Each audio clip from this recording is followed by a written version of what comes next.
Hi, and welcome to the second in my series on altered dominance. So, last week I had a theory-based lesson and I introduced the basic theory of altered dominance, different kinds of altered dominance you can make, how they function in major and minor keys. What I want to do this week is demonstrate the main altered dominant shapes on the guitar. And I'm going to stick to the E region with reference to the cage system. So, as you know from the cage system, there's 5 regions of the guitar that are commonly used. And so we're just going to stick to the very simple, most common root 6 voicings. So, without further ado, go to the close-up view and let's get on with it. Okay. So, I thought one good way to explain altered dominance would be to take an unaltered dominant and then to show the nearest altered dominant chords you can get by changing one, maybe 2 notes by a semitone. So we're going to start off here. Is A13, 7/13, so it's root 7th, 3rd and 13th at the top. And the first chord I'm going to demonstrate is A7 sharp 5. So we simply move that note back a semitone. Root 7, 3rd sharp 5. So another way to think of this would be A7 flat 13, but we call it sharp 5. So it's a nice chord. All right, now the next one, I'm going to go A7, A13, A7 with a 9th. So we get 7, 9, 13. Root 7, 3rd, 13th, 9th. So you've got to do this little pinky bar here. And what we're simply going to do is move the pinky back 1 fret. So this gives us a sharp 5 and a flat 9. And I'm going to refinger it with my 3rd finger to do a 3-finger bar, 3rd finger bar. And you can play this with the pick, or you can play this with the fingers and thumb and all 4 fingers. Just see that there? Okay, so this one's a real full-blooded jazz chord. Let's play the 2 again. There's a 13th or the 9th, and there is the sharp 5 flat 9. Okay.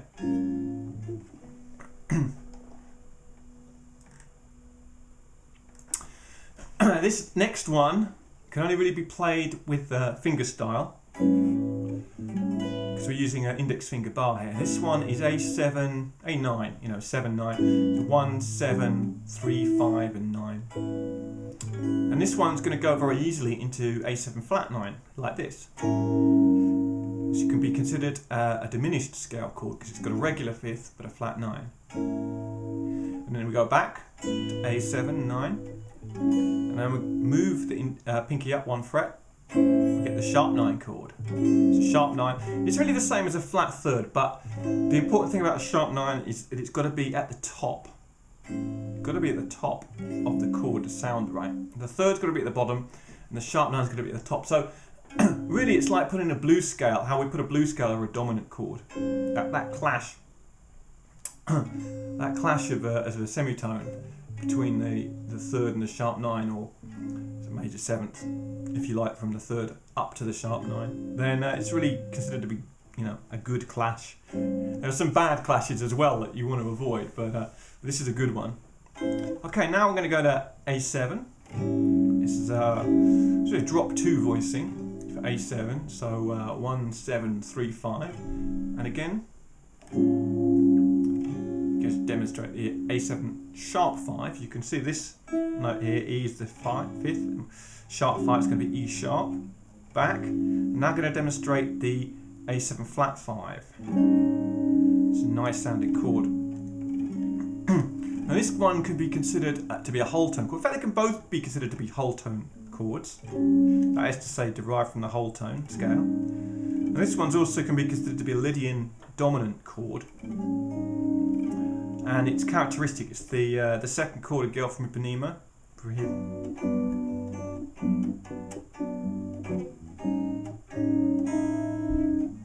I'm putting a 13th in there because I can. Got a nice open E. sorry, what am I talking about? That's not a 13th, that's a 5th. So it sounds better when it is a 13th. There we go, okay.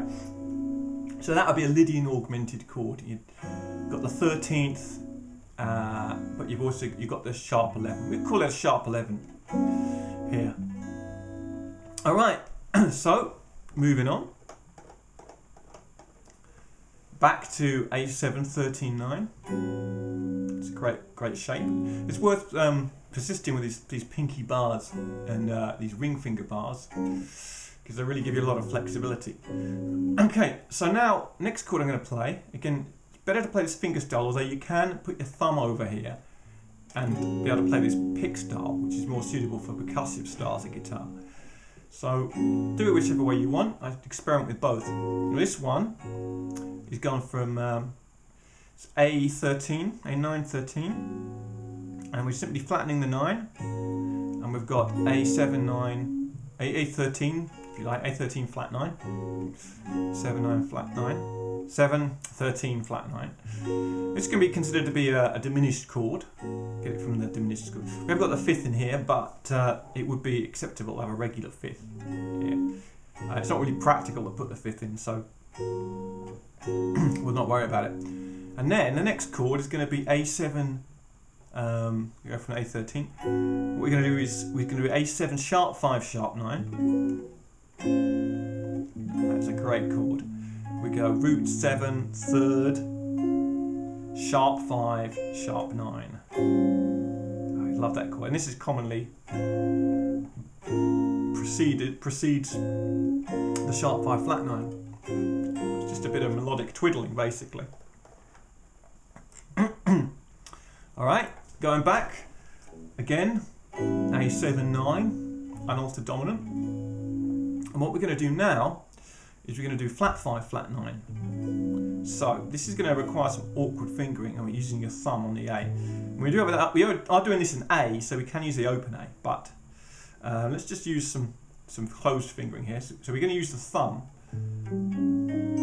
So we've got our basic dominant 7 shape here with thumb, middle and ring. And then we've got a flat 5, so E flat here. And finally we've got a flat 9.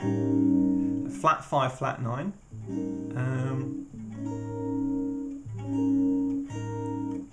It's a nice one.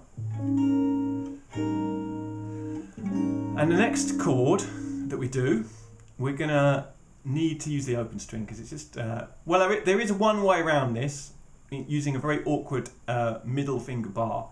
That, to be honest, it's not easy, but it is doable. And this does let you play it in all keys, but that's not going to be accessible immediately to a lot of players. So I'm actually playing two strings, the E and the the D string, E and the D string, at the 5th fret with my 2nd finger, but it's still clear in the other. So I'm mainly interested in the sounds at the moment. So I'm just going to play this open. So here's our root, here's our 7th and our 3rd, here's our flat 5 and our sharp 9. So we've got A7 flat 5 sharp 9. Again, it's not that easy to chords to reach if you're going to use it. This kind of fingering is more suitable for chord melodies, finger styles and chord melodies. It takes a while to get it on. Okay, now I'm going to show you one last chord, which again we consider a whole tone chord.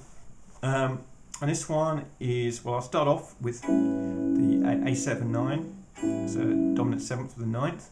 And all I'm going to do is I'm going to raise, I'm going to keep the 9th where it is, but I'm just going to flatten the 5th, or we could consider it a sharp 11. So it's A7-9 sharp 11. And again, consider this a whole tone chord, or a Lydian augmented chord. Lydian dominant, sorry. Alright, well that's been kind of dense, so let's just summarise the chords again. A7 sharp 5, A7 sharp 5 flat 9, and give me a second, A7 flat 9, A7 sharp 9, A7 flat 5, or tentatively sharp 11, and now we've got A7 13 flat 9, A7 sharp 5 sharp 9, and A7 flat 5 flat 9, A7 flat 5 sharp 9, and finally A7 9 sharp 11. Alright, so that's it. Right, well, I hope you found that useful. You know, it can be a bit of a daunting subject, and I have to say a lot of these chords, they do sound quite kind of similar. So you do need to develop your taste, you know, develop a taste for these chords and just kind of get into them, see what you can do with them. In future lessons, what I want to do is look more at how they are applied. I've given you a bunch of shapes, but we're looking at how to apply them. And maybe in some further lessons I'll get on to showing you the shapes in other positions. Alright, okay, so till next time, hope it's been useful. Take it easy. Goodbye.